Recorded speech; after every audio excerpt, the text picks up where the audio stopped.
नमस्कार, मी विलास आव्हाड. आपण पाहताय AV9 एक्सप्रेस. मित्रांनो, महाराष्ट्राच्या राजकारणाचा जो काही चुथडा या 4 वर्षामध्ये झालाय, हा 4 वर्षाचा चुथडा नाहीये. ही पार्श्वभूमी खूप दूरवरची आहे. मग 2014 मध्ये जेव्हा शिवसेना भाजप युती तुटली आणि काँग्रेस राष्ट्रवादीची पण आघाडी तुटली, हे चारही पक्ष वेगवेगळे लढले, वेगवेगळे निवडून आले आणि 122 आमदार भारतीय जनता पार्टीचे निवडून आल्यावर मोठा पक्ष म्हणून भारतीय जनता पार्टी महाराष्ट्रामध्ये आला आणि न मागताच शरद पवारांनी भारतीय जनता पार्टीला सरकार बनवण्यासाठी पाठिंबा देऊन टाकला. आणि मग शिवसेना तोंडघशी पडली आणि मागे राहिली. सरकार स्थापन झालं, देवेंद्र फडणवीस मुख्यमंत्री झाले आणि 6 महिन्याकरता हे लोक विरोधी पक्ष, शिवसेना सुद्धा विरोधी पक्षात राहिली, कारण 63 आमदार होते. मोठा पक्ष विरोधी पक्षात होता म्हणून एकनाथ शिंदे त्यावेळेचे विरोधी पक्ष नेते म्हणून होते. पण हे जे काही आवाजी मतदानाने जे काही बहुमत सिद्ध केलं होतं त्याच्यामध्ये काही त्रुटी होत्या.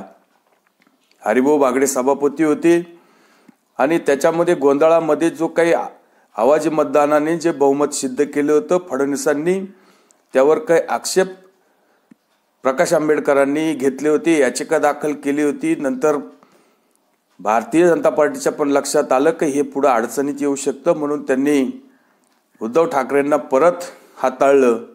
सरकारमध्ये उद्धव ठाकरे शिवसेना सामील झाली. पण 5 वर्ष व्यवस्थित उद्धव ठाकरेंनी फडणवीस यांच्याबरोबर संबंध ठेवले नाही. फडणवीसांनी बाकी उद्धव ठाकरेंचा मान सन्मान कुठेही कमी केला नाही, पण नेहमी भारतीय जनता पार्टीच्या विरोधातच उद्धव ठाकरे बोलत राहिले. पण भारतीय जनता पार्टीने तेव्हाही संयम घेतला आणि पुढे 2019 मध्ये परत सेना भारतीय जनता पार्टी यांची युती, जागा वाटपामध्ये कधी आदित्य ठाकरे जागा वाटपासाठी यायचे, केंद्रीय मोठमोठे नेते यायचे, उद्धव ठाकरे पण घरातून कधी बाहेर निघायचे नाही, तरी हे सहन केलं. मातोश्रीवर हे सगळे लोक यायचे. मग पूर्वी लालकृष्ण अडवाणी येत असतील, अटल बिहारी वाजपेयी सुद्धा यायचे, प्रमोद महाजन असायचे, गोपीनाथराव मुंडे असायचे. कधी उद्धव ठाकरेंना किंवा स्वतः स्वर्गीय बाळासाहेब ठाकरेंना कधी दिल्लीला जावं लागलं नाही. पण आज अशी कंडिशन आहे की प्रत्येक निर्णयासाठी उद्धव ठाकरेंना 10 जनपथला जावं लागतं, सोनिया गांधींचे पाय धरावे लागतात, त्यांच्या पाया पडावं लागतं. आणि मग तिथं त्या लायब्ररीमध्ये एखादा फोटो काढला की उड्या मारत आपले मुंबईला येतात. अक्षरशः उद्धव ठाकरेंची लायकी एकदम त्यांनी काढून टाकलेली. काँग्रेस पुढे हे सगळे लाचार, अगदी यांची न घाटका न घरका कुत्र्यासारखी परिस्थिती यांची झालेली. यांना आता महाराष्ट्रामध्ये 1 सीट सुद्धा हे स्वतः एकट्याच्या हिमतीवर निवडून आणू शकत नाही. यांना टेकू पाहिजे, काँग्रेसचा पाहिजे, राष्ट्रवादीचा पाहिजे. तसा एक आमदार, एक नगरसेवक सुद्धा निवडून आणण्याची परिस्थिती उद्धव ठाकरेंची नाहीये. आणि जेव्हा हे युती झाली आणि मग यांनी भारतीय जनता पार्टीचे जास्तीत जास्त लोक आमदार पाडण्याचा प्रयत्न केला. काही ठिकाणी बंडखोर नेते उभे करून भारतीय जनता पार्टीचे लोक पाडले. तेव्हा पण भारतीय जनता पार्टीचे 130-135 आमदार निवडून आले असते. पण हे सगळे आमदार शिवसेनेने म्हणजेच उद्धव ठाकरेंनी पाडण्याचं जे काही षडयंत्र केलं, तरी पण 105 आमदार भारतीय जनता पार्टीचे निवडून आले. यांचे जवळजवळ 55-56 आमदार निवडून आले. युतीला बहुमत मिळालं होतं. पण ज्या दिवशी निकाल लागला त्या दिवशीच उद्धव ठाकरेंनी देवेंद्र फडणवीसांचे किंवा भारतीय जनता पार्टीच्या नेत्यांचे फोन उचलणं बंद केलं. म्हणजेच यांचं सगळं स्क्रिप्टेड होतं. यांना संजय राऊतांच्या करवी सिल्वर ओक कडून सगळे संदेश येत होते. यांना राष्ट्रवादी आणि काँग्रेस बरोबर सत्तेत जायचं होतं. देवेंद्र फडणवीसांनी वारंवार फोन करून सुद्धा यांनी उचलले नाही. यांचं असं म्हणणं होतं उद्धव ठाकरेंचं की आम्हाला अमित शहांनी बंद खोलीमध्ये 2.5 वर्ष सीएम पदाचा त्यांनी आश्वासन दिलेले. पण तुम्ही जर फोनच उचलणार नाही, देवेंद्र फडणवीसांनी कमीत कमी 20 वेळा फोन केले, एकही फोन उचलला नाही. उद्धव ठाकरेंनी सुद्धा मान्य केले की मी त्यांचे फोन घेतले नाही.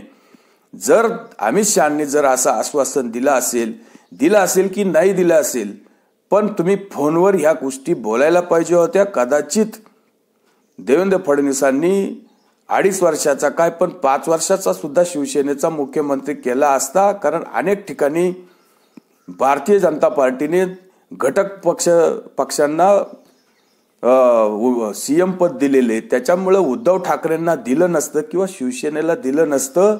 ही गोष्ट बोललेली बरोबर नाही. तुम्ही फोन उचलला नाही, तुम्ही तुमचा दुराग्रह, तुम्हाला फक्त फोन उचलायचा नाही आणि शरद पवारांबरोबर जायचं हे तुम्ही निश्चित केलं होतं. त्याच्यामुळे तुम्हाला देवेंद्र फडणवीसांबरोबर बोलायचंच नव्हतं हे यातून स्पष्ट होतं. सत्ता आली, तुमचं सरकार सुरू झालं. 2.5 वर्षात तुम्ही मंत्रालयात धड 2.5 दिवस गेले नाही.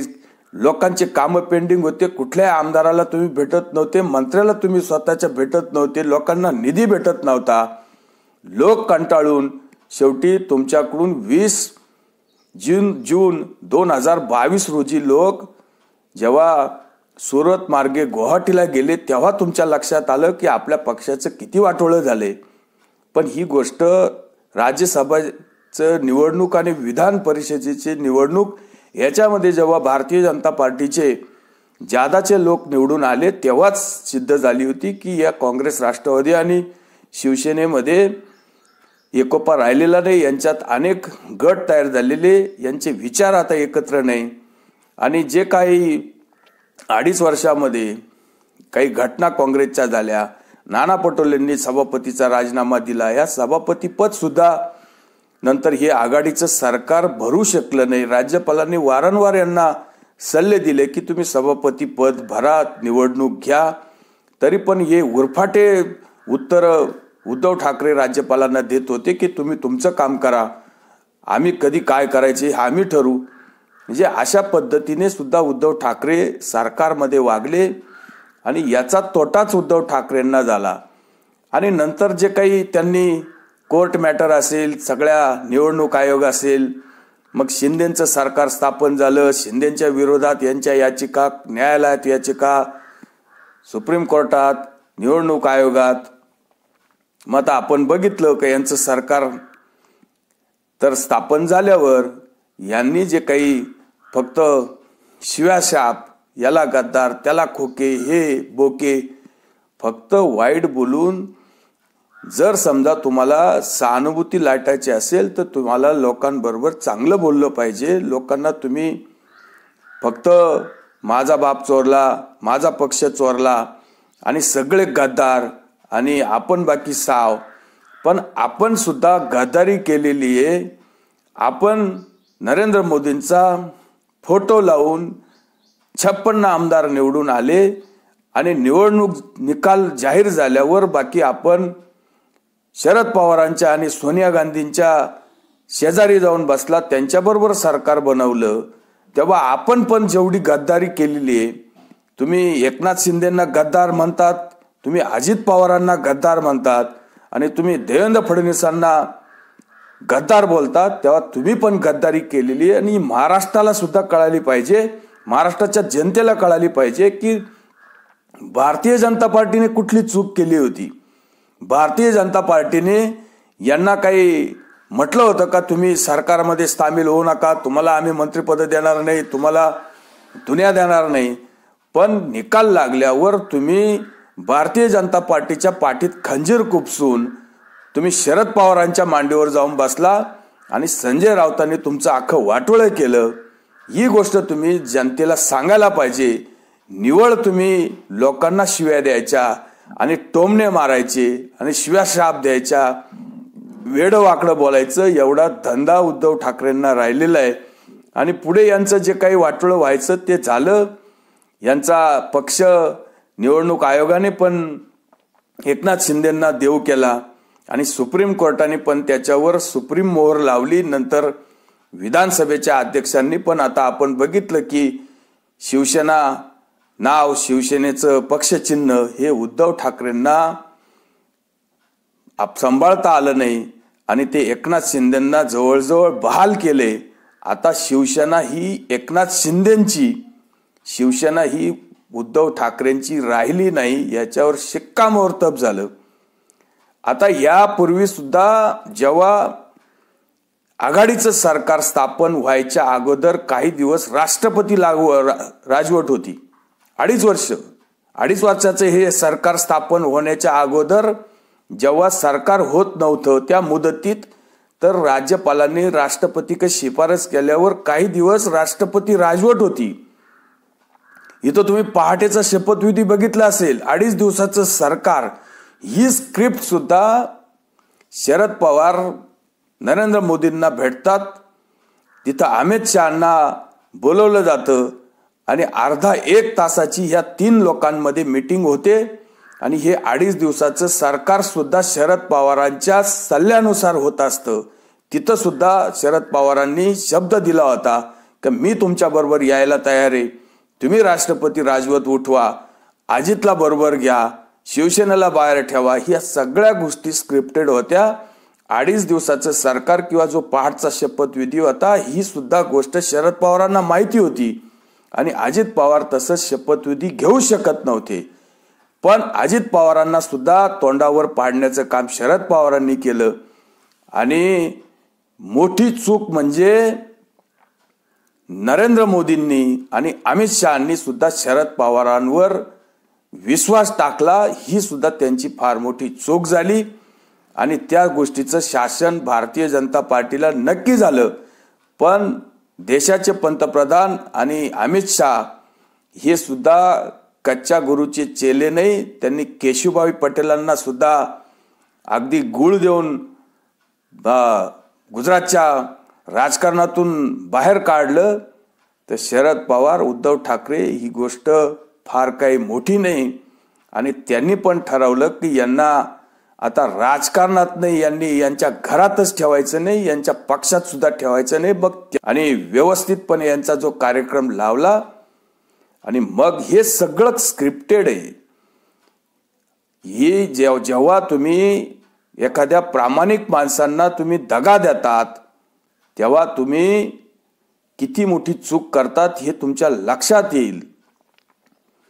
तेव्हा उद्धव ठाकरे किंवा शरद पवार यांना संपवायचं असा एक संकल्पच करण्यात आला.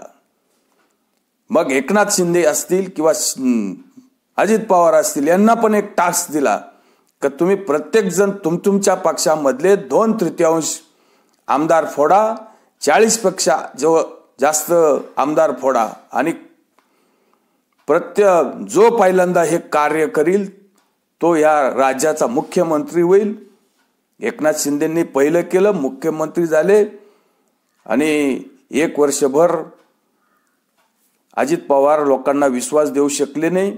त्याच्यामुळे अजित पवार 1 वर्षाने आले. पण ह्या सगळ्या गोष्टी ठरवलेल्या आहे आणि ते आमदार पण एखाद्या पक्षात दुसऱ्या पक्षात सामील झाले असते, मनसेत झाले असते किंवा प्रहारमध्ये झाले असते किंवा भारतीय जनता पार्टीमध्ये गेले असते. कारण ते मोठ्या संख्येने बाहेर आले होते. 40 पेक्षा जास्त आमदार होते. त्यांच्या आमदारक्या जाणारच नव्हत्या. त्यांना तो मार्ग सोपा होता पण त्यांना तो मार्ग नको होता. त्यांनी पहिल्यापासून सांगितलं की शिवसेना आमचीच, राष्ट्रवादी आमचीच. त्यामुळं उद्धव ठाकरेंना नवीन पक्ष स्थापन करावा लागला. शरद पवारांना पण तशीच वेळ येईल.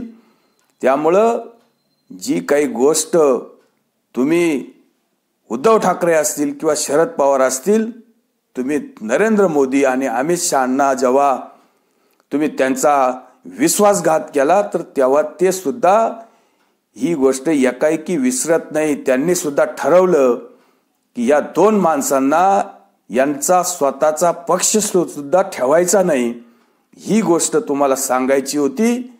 आणि यांच्यामुळं केवळ फक्त पाठीत खंजीर खुपसायचा आणि दुसऱ्याचं फक्त वाटोळं करायचं, मग त्यामध्ये राज्याचं किती नुकसान होते ही गोष्ट या लोकांनी कधी पाहिली नाही.